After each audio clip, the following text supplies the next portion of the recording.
Hi, this is John Wren. This is the Startup Show. We're here each Friday at noon to talk about startup. If you're starting in a new direction with your work, starting a new career, a new project, a new campaign, or a new business, you are in the right place. We talk about startup. And if you'd like to be on the show next Friday, give us a call, Monday or Tuesday, 303-861-1447.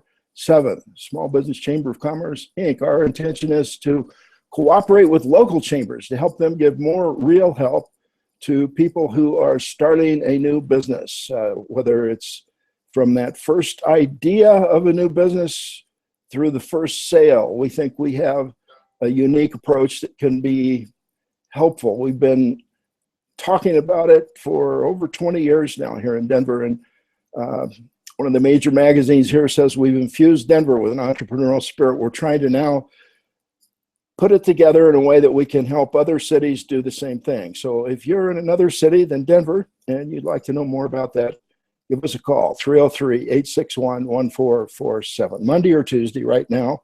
It's pretty much a one-band band, but we are doing some things to try to expand that. Today we're going to talk about Donald Trump, why I believe we owe him a round of thanks already, and even more so possibly here in the next few days. And also the 7 C's of success. Tom Morris, I put a video up on our Small Business Chamber site. Take a look at it. It's about 1 hour long. It's a great talk he gave to Home Depot executives. And it sums up the 7 C's. I'd read the book years ago. It has been helpful, helping me clarify my own thinking, but I think he misses at least 1 C. He may have an extra C. But take a look at the video right after this show. I'm going to talk about it a little bit here today. And we'll also, at the end of the show, talk about some free meetings that are coming up that you might find helpful for yourself. So let's get started. Now, Donald Trump had a letter to America in the Wall Street Journal today. It says, "Let me ask America a question." This is Donald Trump writing in the Wall Street Journal today, Friday, April 14th. On Saturday, April 9th, Colorado had an election without voters. Delegates were chosen on behalf of a presidential nominating committee, yet the people of Colorado were not able to cast their ballots to say which nominee they preferred. And there's a lot of whining, I call it, going along those same lines. And I think it's just misinformation. People don't understand. I think here is why we owe Donald Trump a big thank you, is I think he points out the need for Colorado to come up with a way to help educate people more about this wonderful system that we have that is absolutely the best friend of people just like Donald Trump. If he looked at it a little bit closer, a little bit earlier. But it also shows why there is a need for the kind of filtering that goes on. Because if people can't figure out how the caucus works, I don't think they're going to make a very good president or, state representative or anything else in politics. I had an economics professor that gone into the University of Chicago, and I don't believe it's this way now. Back then, when he went, they didn't have any kind of an entrance examination. Anybody could get into school, but they had a very complicated registration process. And if you couldn't figure out how to get registered, they figured you probably weren't going to do very well at the University of Chicago. And I think the caucus is somewhat like that.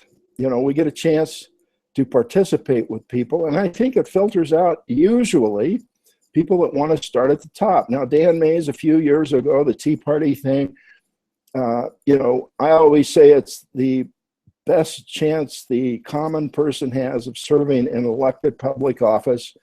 And maybe it went a little too far in that direction with Dan Mays.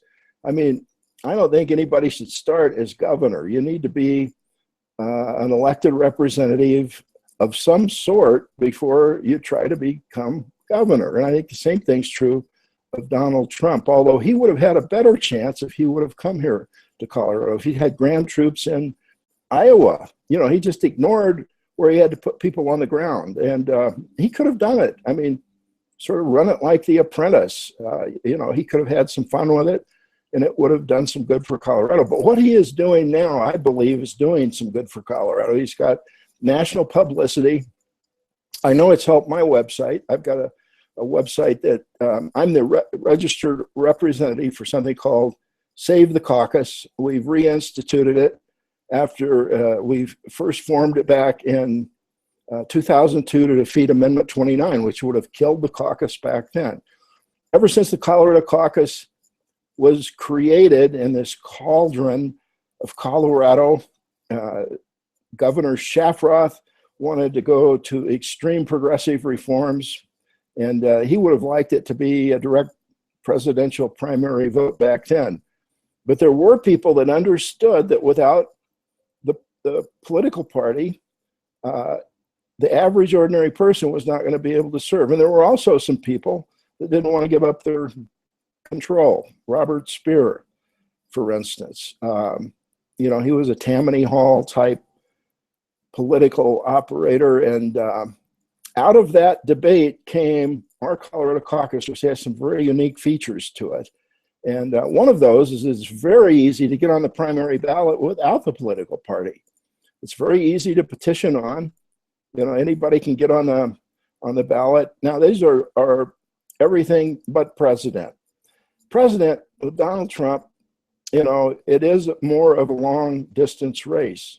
You have to start earlier, build up ground troops. President Obama did that. That was part of his key to success. He did that in Iowa. He did it in Colorado. He did it everywhere there was a caucus. And Hillary Clinton, last time around, had decided to ignore the caucus states. And they are frustrating for people that jump into it, either with a lot of experience or no experience. People with a lot of experience may become overconfident. And the caucus is a leveling activity. A lot of research has been done on this. My two favorite books that talk about the research is number one, Grassroots Rules, Stanford University Press. Another book, three political science have written, and it's not just about Iowa. I wish it had a different title, but it's called Why Iowa? And it looks at the caucus system. And they have a great idea in there. I think there are things that could be done to improve it, but the basic strength of the caucus is its retail politics. It's up close and personal. And the whole country gets to know the candidates better because of the caucus. Now, I think the whole thing is strung out way too long. And Why Iowa gives some ideas of what could happen to compress things and you reduce the cost and make it work better all the way around. But if some of these changes are instituted, states are going to want to be a caucus state. You know, and Colorado shouldn't give up the ghost yet. Now, what's been suggested, this is the first time I've heard of it, was today on the internet. I heard a suggestion that maybe there should be an interim study commission appointed by the governor so that over the summer, everything could be looked at carefully. Or I think it should maybe not be, you know, before the election. Let's wait until after the election. We were tentatively planning a second Colorado caucus day at the Capitol. And when we formed Save the Caucus last time, what happened in 2002 is we beat Amendment 29 and wanted to push forward with educational activities that would be bipartisan. Save the Caucus was bipartisan back then. It's still bipartisan. I met with a group of Republicans and Democrats this week, and you know, we're moving forward. We're going to have a steering committee meeting next week, and if you're interested, we'd love to have you come. If you're supportive of the caucus, because we are biased towards the caucus. I'm not looking for that much of a fair, even-handed look at things. If you're not for the caucus, but if you see that this caucus is very valuable for the average ordinary person to be able to serve an elected public office, we'd love to have you with us on the steering committee. And we're moving towards this second caucus day at the Capitol, Colorado Caucus Day at the Capitol. But this time we will push forward with the bipartisan educational effort. That got killed last time because everybody thought, well, the two parties, they'll both be doing their own education and we ought to stay out of it. Well, I don't think so. Because of our own local people, but also because of national candidates. You know, I bet Donald Trump would have really appreciated it if there had been something that he or someone from his staff could have participated in that would have shown him more about how the system works, because he clearly doesn't understand what it's about, even today in the Wall Street Journal. I mean, it's kind of embarrassing the way he talks about it, because clearly he doesn't have a clue of how it actually works. And it's really something that it's hard to appreciate until you've gone a time or two.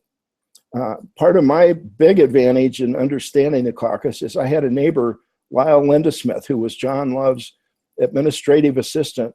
They both went to Washington, D.C. when Love was appointed to the cabinet. And Lindesmith, for years, had done action classes in practical politics. And other people did them too. Paul Schauer, others, companies did them inside chambers of commerce, did them, unions did them. Everybody wanted their people to understand how the caucus system works. And one of the things about the caucus system is it's not like an election. You know, one person, one vote may make sense in other settings, but not in a caucus system, because it's more like the jury at a trial. You know, do we want everybody in the state saying they're innocent or guilty? No. You want to select 12 people and they serve. Now, the caucus is more self-selecting, but not entirely. You know, we get 6,000 meetings across Colorado. Neighbors get together. And if neighbors have someone that's not being fair-minded, that's somehow weaseled their way into it, 2 years later, you have a chance for a bloodless revolution. And that happens on a regular basis. We had someone at our meeting this week talk about how that had happened. Somebody had not been doing their job, so there was a little bit of a contest. New blood comes in. But these are people that are party activists. And yes, they get more of an input than other people, but if they're doing their job properly, they are reaching out to their neighbors and representing you so that you don't have to go to the caucus to have input into it. And now the problem is it hasn't operated like it should. In 2002, we saved the caucus. It would have died if Amendment 29 would have passed. It probably would have died even if Amendment 29 hadn't even come along, because the presidential primary was tried on an experimental basis here in Colorado. And what we learned from that in those couple of election cycles prior to 2002, I mean, this wasn't like decades ago, this is recent experience. What we learned from that test with the presidential primaries, people in Colorado did not like it compared to the caucus. You know, it kills the caucus to have the presidential primary, because when the presidential race is involved, it's an added incentive for more people to show up at the caucus. Now, it's not the entire precinct. It's not like one person, one vote. And actually, one person, one vote is not even in the Constitution. A lot of people are surprised to learn that, but that was wording from a Supreme Court decision. And it's sort of like the Supreme Court manufactured this idea, but we're not, you know, if we wanted to have a direct democracy, we have computers now, and we could sit home and do the job that we elect people to do back in Washington, D.C. Is that really what you want? Do you want to do their job, also do the job of your elected representatives at the state level and in the county commissioners and city council? Do you really want to do that? Because that's direct democracy, and it doesn't work. You know, it would be just, now, I think, and this isn't just my thinking, President Eisenhower said this when he was president. He said, in our system of government, politics has to be the part-time occupation of every citizen. But it's not the full-time job. We have full-time people that go and they can study the issues, they can take our input, letters, phone calls, and then they vote. And if they aren't doing a good job of representing them, guess what? You vote them out next time. So we have a system that has worked over time well, and now it's not working. Now, what's changed? Well, the caucus has gone away in nearly every state. There's just a handful of us left that have the caucus. And Colorado has some wrinkles that make it, I believe, the best structure. This John Shafroth, governor of Colorado, called a special session in 1910, and that's what they came up with. Excuse me, just a minute. So, I think I'm getting a frog in my throat. I apologize. But we owe Donald Trump a thank you because we have a website, sealcaucus.org, and hits have gone through the roof. So I know it's going to be helpful to us that he had this article in the Wall Street Journal. And, you know, I think he's a good-hearted person. Who would spend that much time and energy and his own money unless he had, you know, some goodwill? Now, somebody has said, well, he'll figure out a way to make money off of it. Well, good for him. You know, I'm all for his, we need more vitalism and dynamism in this country, and maybe he's like setting a pattern. And if you want to be a Donald Trump, keep the Colorado caucus because it's a tool you can use to run next time or even this year. You go and you can be nominated in the nominating assemblies for local office, and some of those are still happening. Tomorrow, the Democrats meet. Last week, it was the Republicans. There are ways for you to serve your country, and you can go directly onto the ticket through the parties, or you can do it just with petitioning. You can be unaffiliated. You don't have to be with a party. We have more choices now than I think any other state. We've got, Colorado's got this wonderful system. What we have had the last a couple of elections, it never recovered from that presidential primary. That crippled it. We beat Amendment 29. It came back 2004, and it's limped along. And part of the reason is because party leaders that are against what they've been entrusted with, I think, are despicable, really. That's a despicable act to be elected. And we have Ryan Call, who I thought did a great job. I didn't see the full picture. I'm unaffiliated right now myself. I've been a Republican, I've been a Democrat, but I'm unaffiliated because I want to do something that will help both parties, which is to preserve the Colorado caucus, and I'm devoting all my efforts into that. And but you know, Carolyn Metzler, Denver County Chair for the Republicans, she was against the caucus, and then I guess Ryan Call was. He made the motion last spring that fortunately we were able to kill in committee that would have killed the caucus with the presidential primary. Again, I mean, it's not new. We've tried it in Colorado. We found we didn't like it in Colorado. And that's why I think we can beat anything that comes up in the legislature or this Initiative 98. If they don't withdraw that by April 20th, we're going to seek professional help. We'll raise money to pay for it. And if you'd like to volunteer your help now or be considered as the professional help, we'd like to hear from you. But thank you, Donald Trump, for moving this whole issue onto the front burner. I think without Donald Trump, it would have been a lot harder to save the caucus this year. And I think if somebody would sit down and show it to him, he'd say, this is great. Why didn't somebody explain this to me? I think we can do a better job on the Secretary of State's website. We can do a better job going around. You know, we had this Better Colorado going around the state talking about what's wrong with Colorado. I wish they'd gone around the state explaining the caucus system and how to participate, what citizenship is like in Colorado if you want to participate. But it's voluntary. You don't have to. And it's a relay race. I mean, there are people that their time comes, they get very involved, it's consuming, and then they pass the torch to the next generation. Young people that are going to the Colorado caucus, even these last ones, which were pathetically poor because of the poor leadership, but young people go, and they say, oh, this is wonderful. Why hasn't anybody told me about this? That's because there are these old, worn-out people in your precinct that are just keeping it all under control, which is outrageous.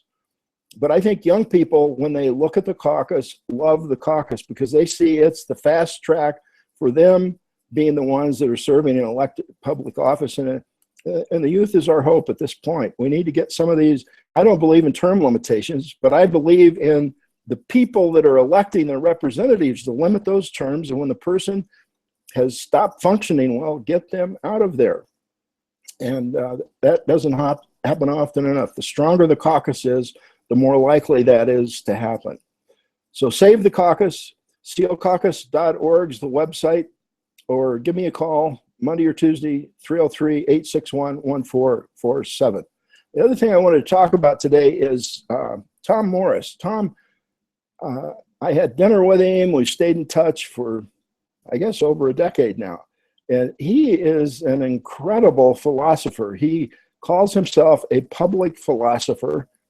And he, I believe, is doing a lot of good. going to corporations and other. He's the author of several books. One of them, if Aristotle ran General Motors, what would that be like? And it's got some good ideas. And the book I like the best that he's written is, maybe this is because I are one, but Philosophy for Dummies. And the For Dummies series, I don't know if you've looked at it carefully, but they, for a time, were getting these incredible people to be the editors of the Dummies series on various topics. They got one of the top art people in the world to do their art for dummies. And Philosophy for Dummies is along those same lines. When he did it, it was either shortly after or during his term as philosophy professor at the University of Notre Dame. And he was named outstanding professor at the University of Notre Dame. And he's a great teacher. He's a great philosopher. He's both an academic philosopher. He's written repeated articles and books for the academy, but also he carries the message of philosophy to the average ordinary person. You know, he says that today, more so than ever before, we all have to be philosophers. And the cost of bad philosophy is extraordinarily high. You know, all of us, I think, at least I don't know, maybe you can't, but I look back at my life and I see where I had the wrong idea about some things. And I think philosophy helps us learn to think things through more clearly. It develops our basic principles that are a little bit firmer now. It's not a replacement for me for church or, you know, conversion in my case, because I'd gotten way away from it.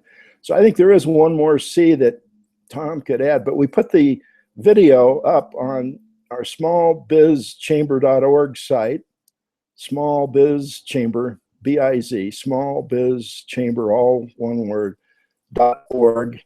And you'll see that yesterday we put his video up of Tom talking about the 7 C's of success to Home Depot. And it's a terrific video. And I'd read his book years ago. It was helpful in me forming my own thinking along these lines. And you know, the only thing I would change, and I'm not going to talk about the 7 C's because you can go to the video and in less than an hour see Tom talk about it, and it's really worth taking the time to do it. So either right now or over the weekend or the first of next week, take a look. Or if you can't find it on smallbizchamber.org, just go to YouTube. YouTube has a powerful search engine. If you just put in Tom Morris 7 C's of success, it'll come right up for you. And there are other versions of it too, but I think this Home Depot, I sampled them. I think it may be the best one. If you find a better one, I'd like to know about it. But there is one C that I think Tom leaves out. I'd like to talk with him about this sometime. Maybe, who knows, maybe he'll post a comment at the bottom here. But you know, it starts off with this conception that you have a vision. And what I really like about the way he talks about that, he's not talking about a written business plan.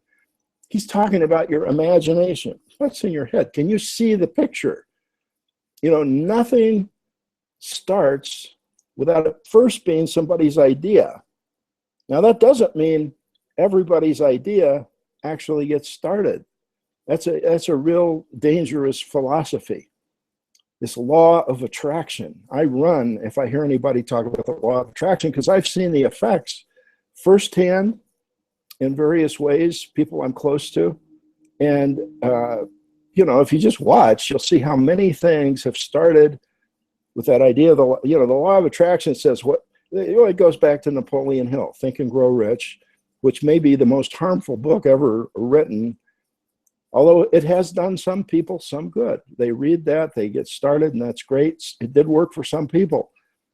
But this idea that Napoleon Hill has, and it goes through to this law of attraction, whatever the mind can conceive and believe, it can achieve. That's lunacy.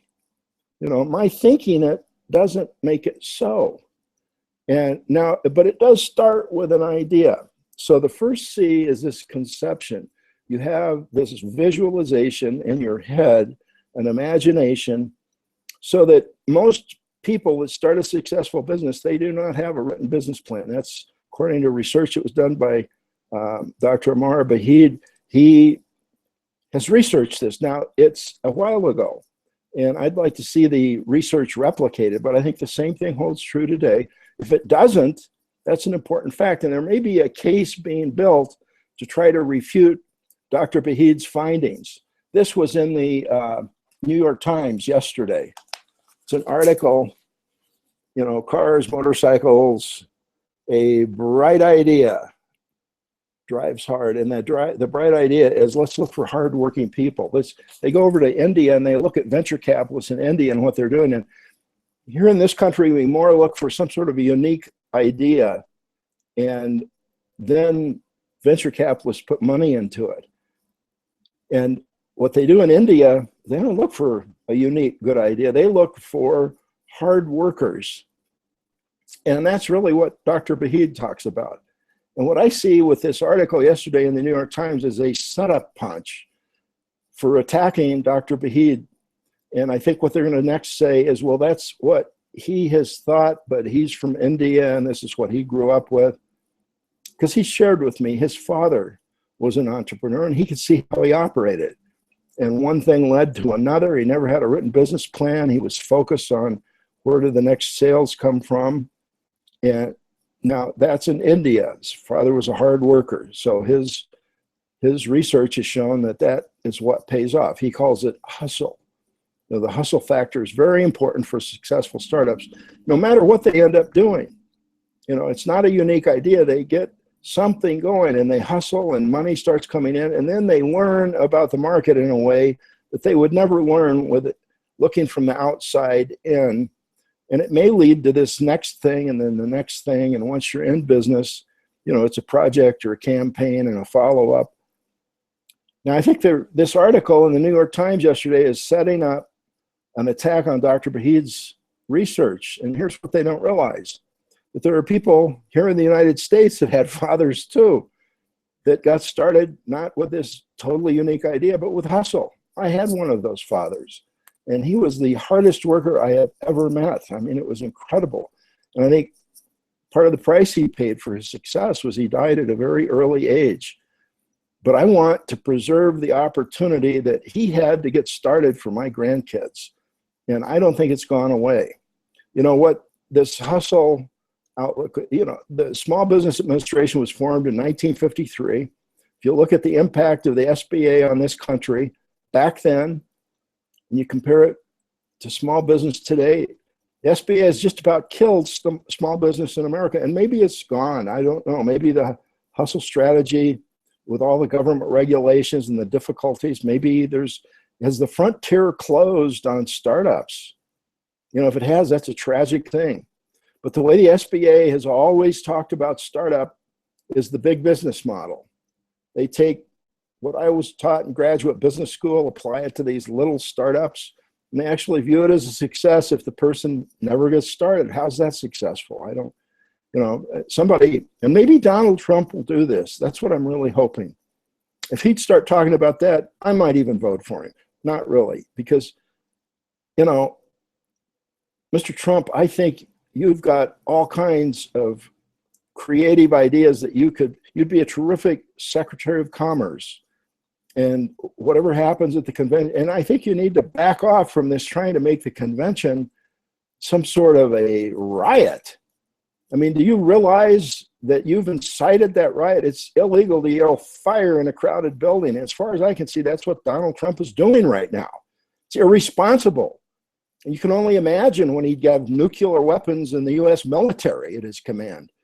So should Donald Trump be president? Absolutely not. But I believe he may very well have a good heart, and he obviously has business talent. And I'd like to see him make an announcement that if he's Secretary of Commerce, his first order of business is going to be to shut down the SBA except for its disaster relief operations. Get them out of startup. If you'll announce that, Mr. Trump, will I vote for president? No, I won't vote for president, but I might next time. And so that's the show for today. I hope it's been helpful. Free things coming up tonight, 4:30 in the afternoon, Lodo Idea Cafe. If you've got an idea, you want to have an idea, you're not quite yet to your first sale, or you've had your first sale and it's not going the way you wanted, come. It's worth at least the price of admission. 4:30, Lodo Idea Cafe. It's in the Panera Bread 16th and Market, right across from the old Market Street station, which is shut down now, but it's catty corner. Panera Bread, Lodo at 4:30. At 6 o'clock at the same place, Socrates Cafe. If you want to have an idea, sometimes this is more helpful than anything else. Come, we just pick a topic at the meeting, and whoever suggests the topic speaks to it for 5 minutes. 2 or 3 other people speak to it, and then we take turns asking each other questions. It's a lot of fun, sharpens your mind. I think it helps us learn critical thinking skills and practice critical thinking skills, which is even more important. There's a repeat of the Socrates Cafe tomorrow at University of Denver. You can find it all online. Take a look at johnwren.com, smallbizchamber.com. And remember, this life is very short, so let's go get started. Thanks.